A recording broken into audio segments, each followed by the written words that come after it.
এবার পাকিস্তানে ছাত্র বিক্ষোভ। পাকিস্তানেও এবার ছাত্র বিক্ষোভ শুরু হয়েছে। বিক্ষোভের মুখে গতি কমিয়ে দেওয়া হয়েছে ইন্টারনেটের। দেশটির সাবেক প্রধানমন্ত্রী ইমরান খানের মুক্তির দাবিতে এই বিক্ষোভের ডাক দিয়েছেন শিক্ষার্থীরা।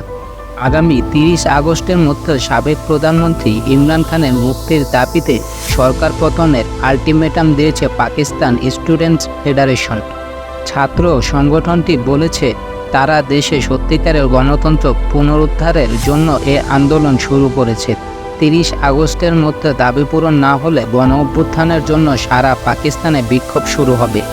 এই বিক্ষোভের সঙ্গে যুক্ত আইএসএফ খাইবার পাখতুনখোয়া সভাপতি আশফাক মারওয়াত গতকাল পেশোয়ার প্রেস ক্লাবে আয়োজিত এক সংবাদ সম্মেলনে বলেন, দেশে ব্যাপক মুদ্রাস্ফীতি ও বেকারত্ব সৃষ্টি হয়েছে। আইনশৃঙ্খলা পরিস্থিতি একটি মৌলিক সমস্যা হিসাবে রয়েছে। এ অবস্থায় দেশজুড়ে নিপীড়িত মানুষের বিক্ষোভ ছড়িয়ে পড়েছে। তিনি আরও বলেন, দেশের সবচেয়ে জনপ্রিয় নেতাকে অন্যায়ভাবে 1 বছর ধরে কারাবদ্ধ করা হয়েছে এবং কোনো সুষ্ঠু কারণ ছাড়াই অগণিত ছাত্র ও রাজনৈতিক কর্মীকে কারাগারে বন্দী করা হয়েছে। এমন অবস্থায়